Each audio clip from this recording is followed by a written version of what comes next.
do Lucas Miller. Essa derrota foi pior que o Atletiba de Páscoa? Cara, não, né? Assim, eu estava lá no Atletiba de Páscoa, lá no Couto Pereira. Sei, cara. Olha, não sei, sabe por quê? Talvez a sequência, né, das derrotas, né? Não eu acho hoje. Assim, ó, vejam só, eu gravei um vídeo, vou me permitir alongar um pouquinho aqui, mas tem um vídeo sobre isso dessa semana aqui, tá? 95 não foi o Atletiba ele foi um símbolo, né? Foi um símbolo. O Atlético vinha muito mal, vinha largado, a administração do Russenreich não era boa, o time tinha até em 94 brigado pelo acesso para a Série A.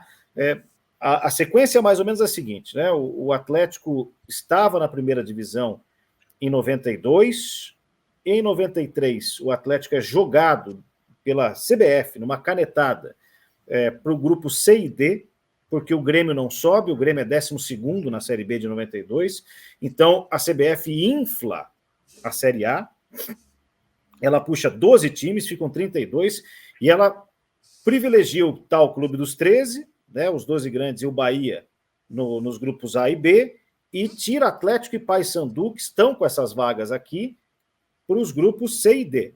Grupo A e B, as piores campanhas foram Botafogo, Corinthians e Atlético Mineiro, em toda a competição. Eles não caíram de divisão, porque eles eram blindados. Grupo A e B não cai. Grupo C e D, só 4 times avançam. E aí o Vitória vai fazer a final contra o Palmeiras. E todos se enfrentam, tá? Todos se enfrentam. Não tem isso de o C e D joga aqui e tal. Todos se enfrentam. Bom, o Atlético foi rebaixado, então, numa canetada, porque aí, naquele grupo, não sobe. Em 94, ele perde a semifinal da Série B para o Juventude, empatando 2-2 em Curitiba e perdendo em Caxias 3-2. Então, o Atlético tinha ali alguma dificuldade e havia um movimento para que o Atlético melhorasse a partir, principalmente, da presença de novos empresários, gente que já fazia parte do clube, mas não tinha muito poder, porque o eleito era o Russenreich, situação similar à de hoje, né? Que existe alguém no cargo, mas tem outras pessoas ali, né, que têm vontade de fazer, muitas vezes não conseguem, não podem, não lhes é permitido. O Petralha, que era um articulista político muito forte, tinha Jaime Lerner como seu principal foco de trabalho na política, né? O Jaime, então, governador do estado do Paraná.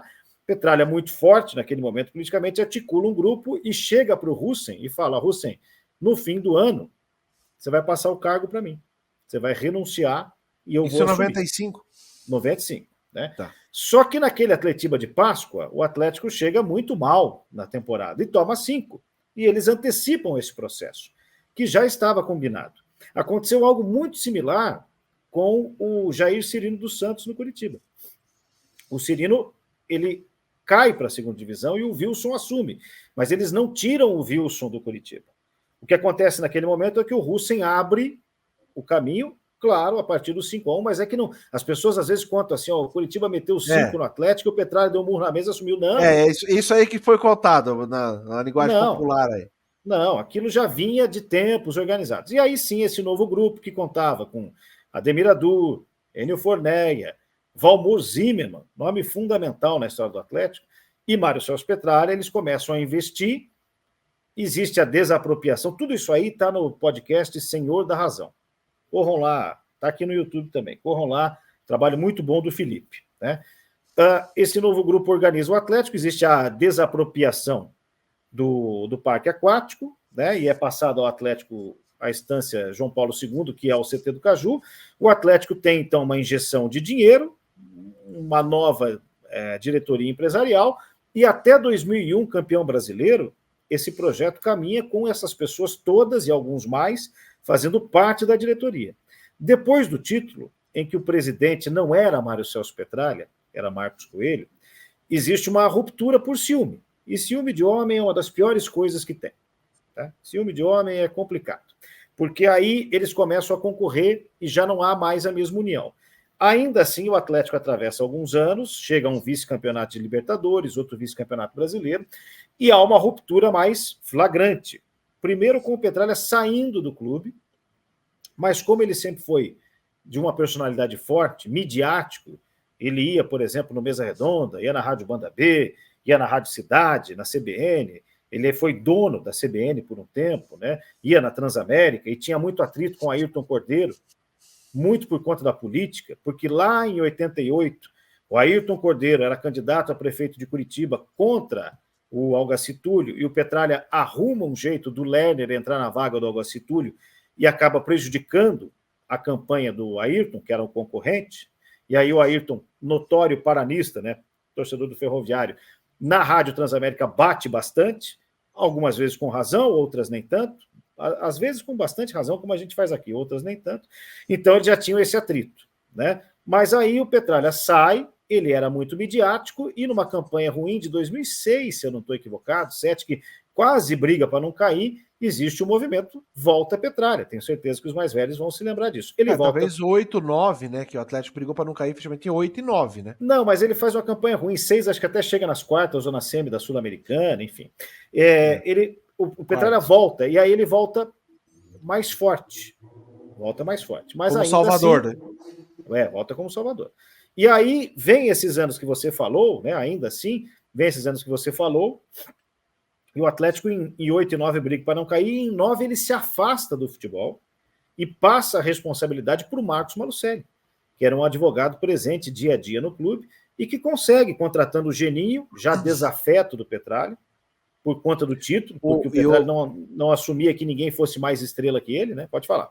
Não, e aí o Malucelli ganha, né? O estadual de 2009 no ano do centenário do Coxa. Né? Ganha numa campanha, o regulamento foi aquele mal escrito. super campeonato, isso, né? O Atlético jogou todos em casa. Né? Todos em casa, né? E até, se eu não estou equivocado, perde o Atletiba, mas o Curitiba perde...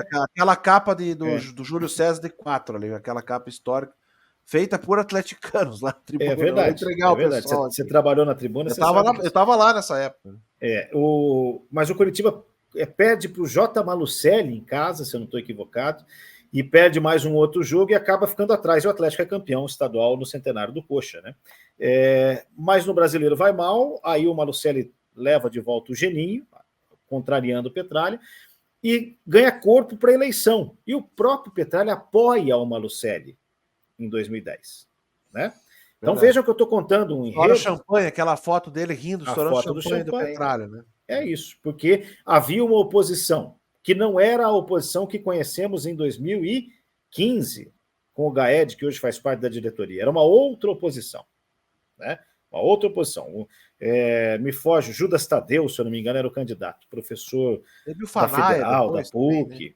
O Fanaia quase se lançou, o pai do Nelson Fanaia, do Nelsinho, também foi cartola. Eu acho que ele chegou a se lançar, mas retirou a candidatura, alguma coisa assim, porque percebeu que não ia vencer.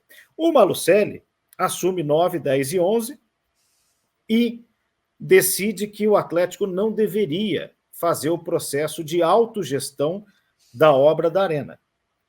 Qual é o processo de autogestão da obra da Arena?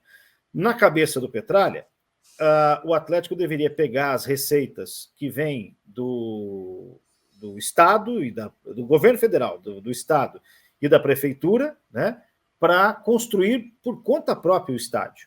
A saber, o genro dele é um engenheiro, né, fugiu o nome agora, mas enfim, o primo é o arquiteto, Carlos Arcos, eu já vou lembrar do ex-genro, na verdade, o Luiz Volpato. E eles abrem uma empresa, ele e o filho, para fabricar cadeiras, que acaba distribuindo cadeiras para todos os estádios construídos para a Copa do Mundo, ou quase todos aí, né? E ele defende que o Atlético deveria seguir esse modelo, que foi o que acabou vencendo. Do outro lado, o Malucelli queria que o Atlético terceirizasse a obra ou até abrisse mão da obra da Baixada, né? E a partir dali, há esse embate no Conselho. Malucelli leva uma proposta da OAS, se eu não estou equivocado. Há aquela ruptura, né? Entre o Petralha, que já apoiava antes, e por conta disso, né? Por conta disso há a ruptura, mas ainda assim o Conselho entende que a visão do Petralha é melhor e aprova a ideia do Petralha, então fica uma diretoria meio fracionada, com o Malucelli mandando no clube, mas a obra já com a CAP-SA nas mãos do Petralha, isso vai até 2014. De alguma maneira acaba respingando no futebol, né? São os bastidores, né? Porque em 2010 o Atlético ele é 5º colocado no Brasileiro e quase vai a Libertadores, aquele time do Chico, do Rodolfo, enfim, outros jogadores aí. Goleiro Neto, né, que está jogando há muito tempo já fora do país e tal.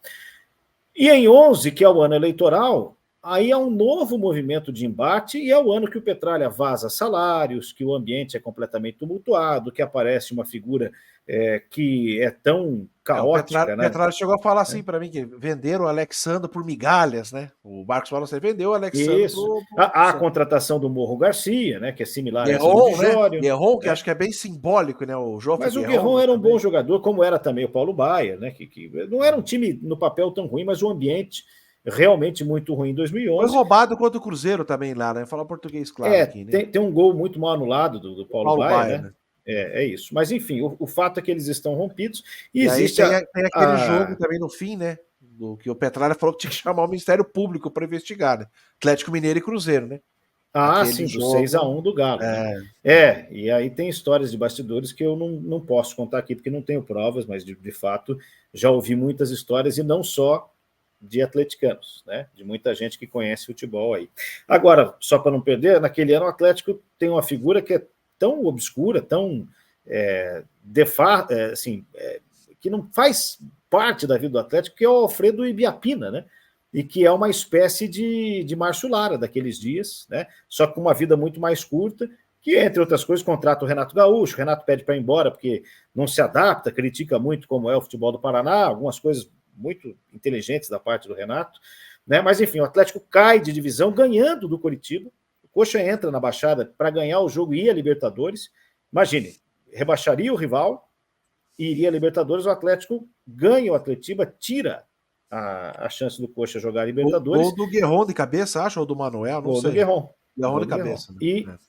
E no segundo, no outro jogo de Minas, o Galo com 20 minutos está 4-0, 3-0, sei lá. Não, Cruzeiro, então, né? Cruzeiro, exato.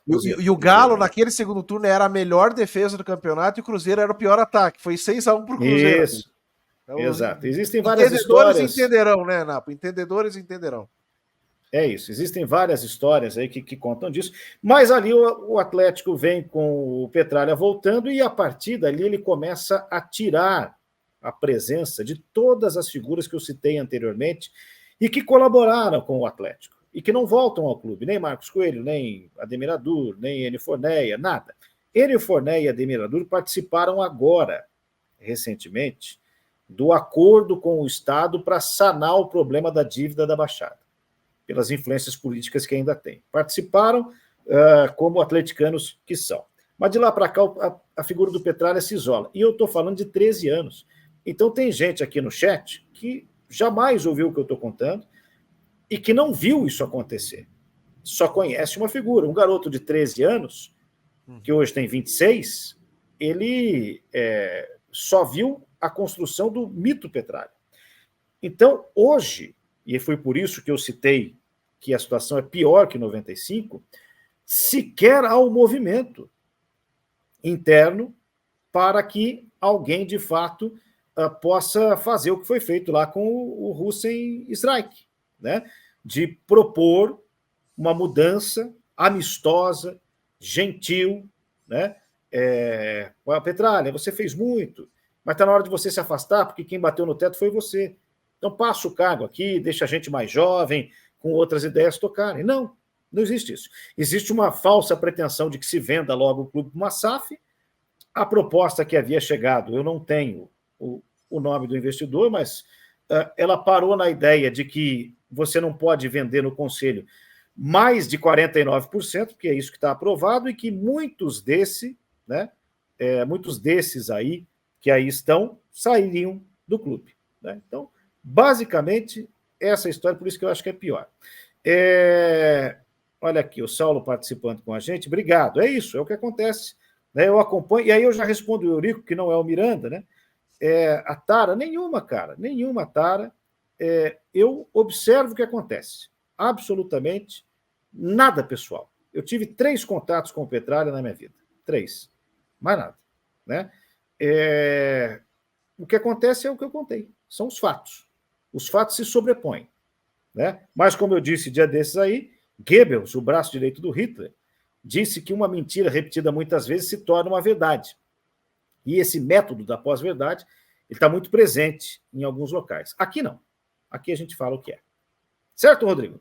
É isso, Napo. Belo comentário, né? Explicação aí. E é isso aí. Um abraço. Até a próxima. Até a próxima. Obrigado a todos.